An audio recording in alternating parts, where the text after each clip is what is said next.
Welcome back to Language Arts with Dr. B, brought to you by Brooke LLC. Today's lesson is on comma usage. There are so many ways to use the comma, and the comma is actually often misused, overused, underused. It's just so many things with commas. So I'm going to tell you about a few ways in which commas can be used. Now, with just about every grammar rule, there's always an exception. A lot of authors, novel writers, fiction writers, writers in general, take liberties with commas. And there's much discussion about commas in the language arts community. You can get 10 English teachers together, and they'll probably all disagree about a particular comma in a particular place. But here are the rules for some of the most common usages of commas. So let's get started. So the first one is items in a series. This is probably the most common comma that you'll hear about is commas with items in a series. So here's our first example. Jared likes to play football, basketball, and soccer. Now, when we talk about items in a series, we simply mean a list. So there's a list in this sentence. Jared likes to play, number 1, football, number 2, basketball, and number 3, soccer. So in order to make a distinction here, we have to put commas to cut down on the confusion, to really let the reader know where we're making these distinctions. So our commas go here and here. Jared likes to play football, comma, basketball, comma, and soccer. Easy peasy, right? Here's another example. Now, in this particular sentence, commas are definitely vital because is the person's name Sarah Jane, or are we talking about two different people, Sarah and Jane? How many of you know Tasha, Sarah, Jane, and Rudy? If we read the sentence that way, then we'll have to put the commas here, here, and here. However, if Sarah Jane has a two-name first name, and that's her name, then we eliminate this comma, and now we have Sarah Jane.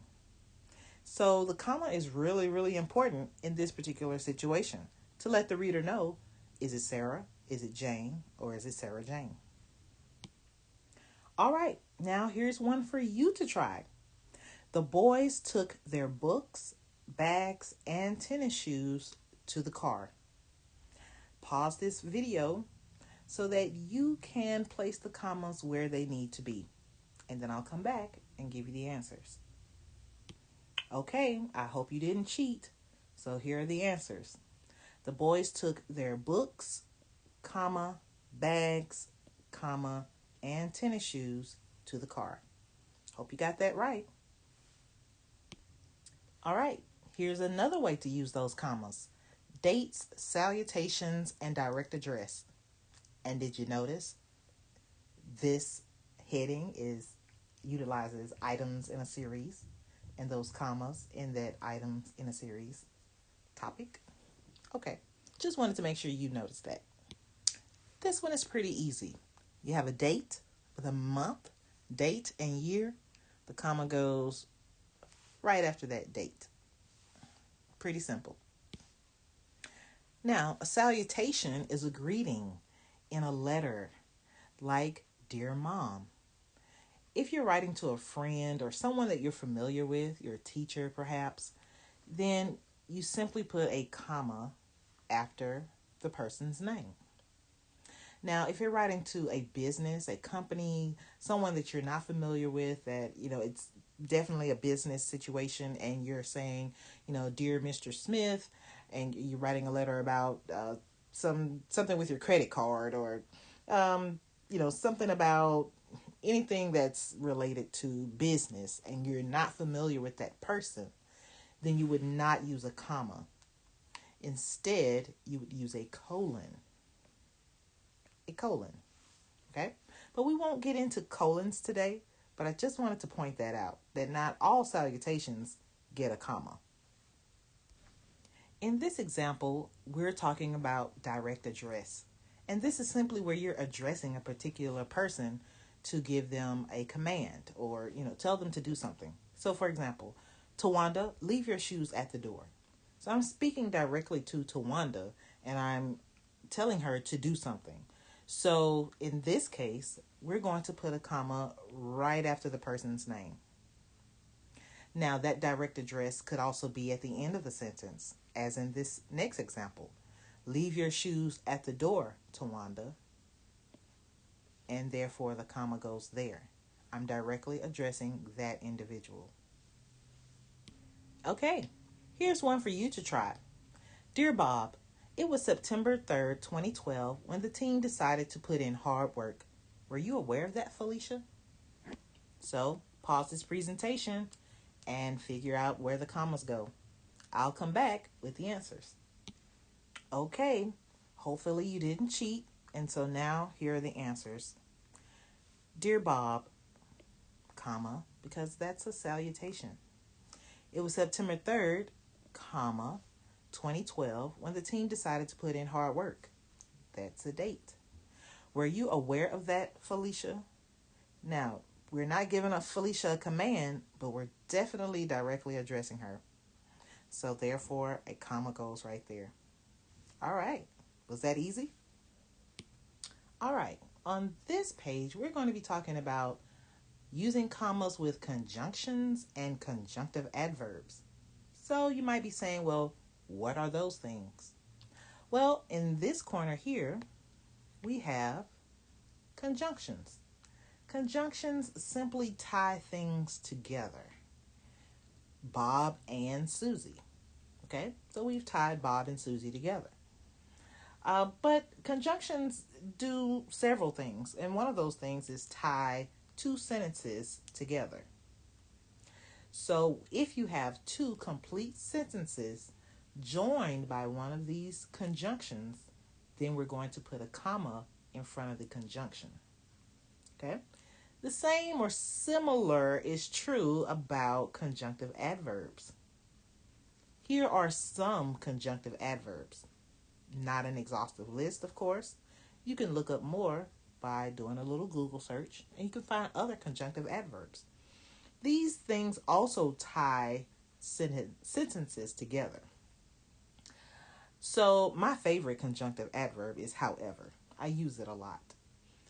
And there are some rules with using conjunctive adverbs that don't involve commas. So we're not going to get into really the ones that involve semicolons, but we're just really going to talk about involving the commas.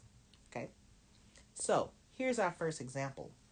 Rachel took her brother to school, but she did not go in herself. Could that be because Rachel is too old for school, or could it be because Rachel was not going to school and she was supposed to be going? Things to think about. Hope that's not you. So Rachel took her brother to school, but she did not go in herself. There is a conjunction here. Can you find it? But is our conjunction. Now, we have to look at what's in front of the conjunction and what's behind the conjunction. So in front of it, we have Rachel took her brother to school. Is that a complete sentence? Well, it has a subject, it has a verb, and it expresses a complete thought. So it's a sentence. Let's see what's coming after the conjunction. She did not go in herself. Does it have a subject? Yep. Does it have a verb? Yep. Does it express a complete thought? Absolutely. She did not go in herself. So you have two complete sentences joined by the conjunction but. So, in this case, we're going to put a comma right here. Just in case you can't see that, I'm going to erase all of this other stuff, all of these superfluous lines and markings, just to make it a bit more clear. And we're going to drop that comma right there. Now, let's look at this sentence. Very similar to the first one. Rachel took her brother to school but did not go in herself. This one is a little tricky. Now, we still have a conjunction. Here's our conjunction, but. In the front, Rachel took her brother to school. Still a complete sentence. That part didn't change. We have a subject, we have a verb. It expresses a complete thought. After the conjunction, we have did not go in herself. Does it have a subject? No, it doesn't. We do have a verb, did go, but it doesn't express a complete thought and it does not have a subject. Therefore, it is not a complete sentence. And since it's not a complete sentence, you're not joining two sentences together with a conjunction. So therefore, we need no comma. No comma in this sentence. So it is correct as it stands. All right, here we go. Now, in this particular instance, I'm going to move this up just a little bit. We have a conjunctive adverb. It is the word however. Now, what's coming after our conjunctive adverb is a complete sentence. What's coming before our conjunctive adverb is a complete sentence. So we are going to put a comma right after our conjunctive adverb. However, comma. Okay? Easy peasy. Lemon squeezy. Now, we could join these two sentences together to be one sentence. That would cause us to use a semicolon. And we'll get into semicolons at a later date. But for now, we know that however is starting this sentence. There is a complete sentence after the conjunctive adverb, however, and so we put a comma there. Now it's your turn. Here's really a paragraph for you to correct. So I'll give you some time, read it for yourself, and determine where the commas go. Make sure you pause this presentation so you're not cheating. All right, hopefully you took some time to determine where the commas go. So, let's look. There are lots of movies to watch on Netflix, so you may want to find something to occupy your time. Nevertheless, there are also other streaming systems you may want to try out as well. Helen likes the shows on Hulu, but not the ones on Amazon Prime. All right, so did you hear where the commas should probably go? All right, so there are lots of movies to watch on Netflix. So, which is a conjunction, you may want to find something to occupy your time. Now, you have a complete sentence coming before so, and you have a complete sentence coming after so. Here's our comma right here. In the next sentence, nevertheless, which is a conjunctive adverb. So we need to put a comma here. Nevertheless, comma, there are also other streaming systems you may want to try out as well. Helen likes the shows on Hulu, but not the ones on Amazon Prime. You do have a conjunction, but, however, what comes before it is a complete sentence, but what comes after it is not. So therefore, you need no commas. And that's it. All right, folks. Now, our next use of the comma is with dependent clauses that begin the sentence. Now, you may say, well, what is a dependent clause? Google it and come back to this lesson. All right. So, a dependent clause that begins the sentence, we're going to put a comma after the dependent clause because it is depending on the rest of the sentence, the actual part of the sentence that can stand alone. This dependent clause depends on it. So for some reason, the grammar gurus who made this rule decided that, there needs to be a comma to make that distinction. So at the beginning of the sentence, we have, in this example here, because you are my friend, I will do this one favor for you. Wow, what a friend. So we're going to take our comma and we're going to put it right here. Because you are my friend. That's the dependent part of the clause.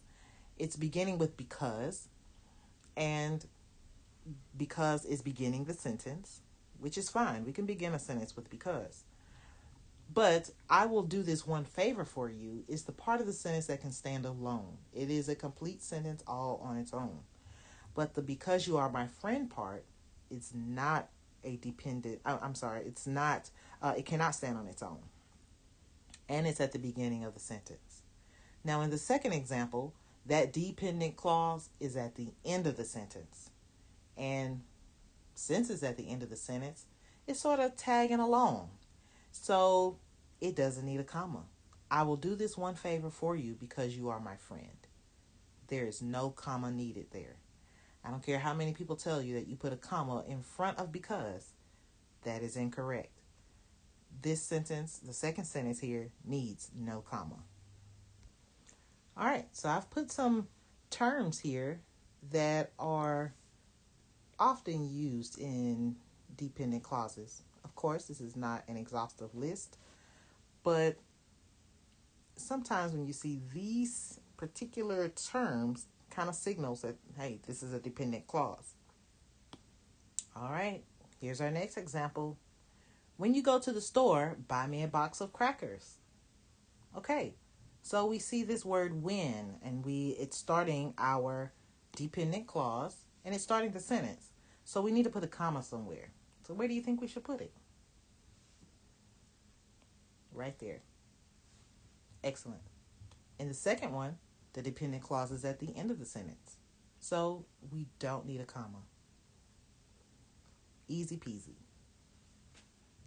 Okay, here's the last set of comma rules we're going to talk about for this particular lesson. And this is with appositive phrases. If you're not sure what an appositive phrase is, pause this presentation and go Google it, because this presentation is only about commas. All right, in this example, we have Sue, my best friend, loves any type of pizza. So we have here an appositive phrase. And this appositive phrase is simply a noun that renames another noun. So in this particular case, we have Sue, which is our subject.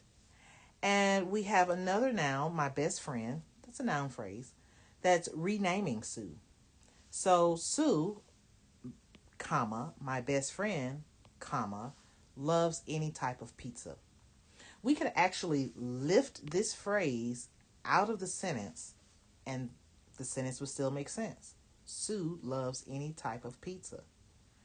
But since it's there and it's renaming Sue, we're going to put these commas right around that appositive phrase. Okay? Let's try another one. Okay. Mr. Daring, my biology teacher, told us to read the entire book for homework. Wow, that's a lot of work. So, in this particular case, we have the same situation as we had with Sue above. We have Mr. Daring. We have Mr. Daring, who is our subject. We have my biology teacher, which is renaming the subject, and it's also a noun. It's a noun renaming a noun. And we're going to put our commas around it. We could lift out that appositive phrase and the sentence would still make sense. Mr. Daring told us to read the entire book for homework. Okay? Does that make sense? So I know we didn't have a practice on the previous slide, so let's put these two together and have a little practice. Okay. Sorry I had to write this one out. As you may have noticed earlier in the presentation, I had a little problem with the commas lining up with the words. So if you just write the sentence out and listen to where I talk about the comma placement, you'll still get the comma placement correct. So in this example here, I want you to pause this presentation and figure out where the commas go. All right, Hopefully you paused that. So where do the commas go? Mariana, comma, the best singer in 8th grade, comma, wrote a song about our school. If she sings it at the pep rally, comma, we will all cheer for her. All right. Hopefully you got those correct. So, thank you so much for watching and paying attention to this presentation. Share it with your friends, relatives, cousins, whomever, and have a great one. Until next time, bye.